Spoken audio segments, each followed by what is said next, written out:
Bonjour et bienvenue dans cette formation Python. Aujourd'hui, nous allons découvrir le framework Django. Si vous n'avez jamais entendu parler de Django, eh bien, tout simplement, Django, c'est un framework web de haut niveau attaché au langage Python et qui permet le développement rapide d'applications et de sites web dynamiques, sécurisés et maintenables. Django est construit par des développeurs expérimentés et il prend en charge une grande partie des tracasses du développement web.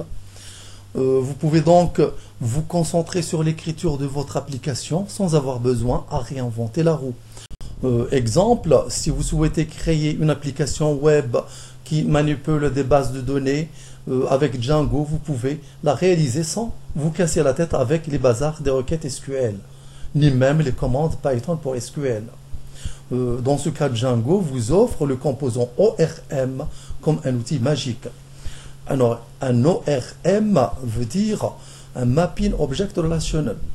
En anglais, Object Relational Mapping, ORM, qui est un type de programme informatique qui se place en interface entre un programme applicatif et une base de données relationnelle, dans le but de faciliter l'échange entre le programme informatique et la base de données relationnelle. Vous pourriez insérer des données sur la base de données, récupérer les données, mettre à jour les données, etc., sans vous casser la tête avec les requêtes SQL, ni même les commandes Python pour SQL. Alors, il faut mettre dans l'esprit que Django n'est pas doté uniquement de l'outil ORM, mais il est doté de nombreux autres outils que nous allons découvrir dans les prochains tutos. Django est en plus gratuit et open source. Il dispose d'une communauté très active, d'une excellente documentation et de nombreuses options de support gratuits et payants, etc. Alors, sans trop parler, je vous invite à découvrir immédiatement comment installer Django et comment faire un premier test d'application web. Alors, pour installer Django, rien de plus simple. Il suffit de lancer la commande cmd et de taper pip install Django. Et ça vous installe la dernière version.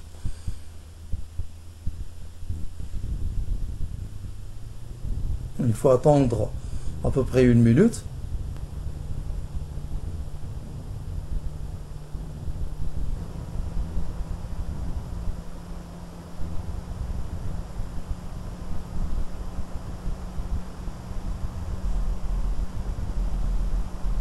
Alors, après avoir installé Django, nous pouvons examiner la version qui a été installée. Lance la commande cmd et puis on tape Python.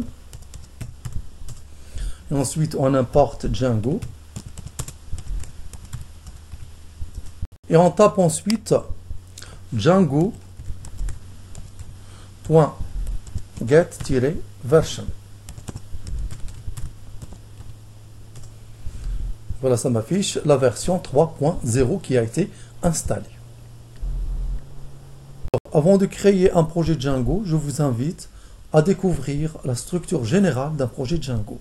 Alors, quand vous créez un projet Django nommé MySite, ça vous crée un répertoire MySite, au sein duquel vous trouvez un fichier Python nommé manage.py et un deuxième répertoire nommé MySite. Alors, MySite, le répertoire racine, ça, c'est la racine de votre projet. MySite, qui se trouve à l'intérieur, ça, c'est le répertoire de votre site. Manage.py, ça, c'est un utilitaire qui permet d'interagir avec votre site via la commande cmd ou bien en ligne de commande. Alors, à l'intérieur de MySite, c'est-à-dire à l'intérieur du site créé, vous trouvez init.py, ça c'est un fichier qui est vide, qui indique tout simplement à Python qu'il s'agit d'un package. C'est-à-dire ce répertoire-là, MySite, va être traité par Python comme étant un package. Et il y a aussi settings.py, ça contient les paramètres de votre site, vous pouvez les régler, vous pouvez les modifier. Et ensuite url ou bien urls.py, ça contient, ou bien ce fichier contient les URL de votre site, ou bien les adresses URL de votre site. Ensuite, WSGI, ça c'est un point d'accès pour les serveurs web compatibles WSGI nécessaires à la mise en œuvre de votre projet. Alors, nous allons voir maintenant comment créer un projet Django. Alors, on lance la commande CMD et ensuite je vais naviguer à l'aide de la commande CMD jusqu'au répertoire, là où vais-je déposer mon projet. Donc je vais par exemple le déposer sur le bureau, je navigue, CD, Change Direction, Desktop. Voilà, maintenant je me trouve sur le bureau, c'est Users Acer Desktop. Je vais créer un projet Django sur le bureau. Je tape Django-admin Start Project et je donne un nom à mon projet, par exemple MySite.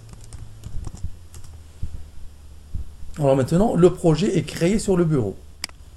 Regarde, voici MySite, je peux l'ouvrir. Voici donc manage.py et le répertoire MySite qui contient les fichiers système de mon site. Nous allons voir maintenant comment démarrer le serveur Django afin de pouvoir accéder à notre site web. Alors, mon site, il est sur le bureau, nommé MySite, donc je dois naviguer jusqu'au répertoire MySite. J'utilise la commande cd change direction MySite pour accéder au répertoire MySite. Voilà, maintenant je suis sur MySite. C'est Users Acer Desktop MySite. Alors maintenant je peux lancer ou bien je peux manipuler le fichier manage.py. Je peux l'appeler et démarrer le serveur Django. Alors donc je tape ici Python manage.py run server. Donc je demande au fichier manage.py de démarrer le serveur. Run server. Entrée. Voilà, maintenant le serveur il est démarré sur l'adresse http 127.0.0.1. Je peux le taper sur le navigateur. 127 http 127.0.0.1 2.8000 et voici maintenant ma première page du site web que je viens de créer avec Django. Vous voyez, ça m'affiche The install worked successfully, congratulations. Alors pour arrêter le serveur, je vais taper CTRL ou bien la combinaison de touches CTRL-C. CTRL-C. Maintenant le serveur il est arrêté. Je peux tester. J'actualise. Vous voyez donc impossible d'afficher la page. Donc le serveur il n'est pas démarré, il est arrêté. Je peux le relancer via la même commande. J'actualise. Donc le serveur il est démarré maintenant. Alors vous voyez que le serveur démarre toujours sur le port 8000. Je peux changer là lors du démarrage du serveur. Je vais l'arrêter maintenant. Et quand je démarre maintenant le serveur, je vais indiquer le port. Run server, Python manage.py run server, et j'ajoute ici le port que je souhaite, 5050 par exemple. Voilà, maintenant il est démarré à l'adresse http 127.0.1.50.50. Je peux tester. Donc si j'actualise ici, impossible d'afficher la page parce que le serveur n'est pas démarré sur le port 8000. Il est démarré sur le port 5050. Alors autre chose, vous voyez que par défaut il est en anglais. View, release, note, etc. Donc je peux le transformer. Bien, je peux transformer le site en français. en accédant au répertoire, ou bien en modifiant les paramètres dans le fichier settings.py.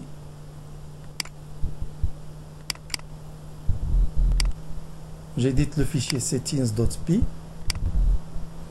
et je peux changer la langue. Langage code ENUS, je vais mettre FR-FR.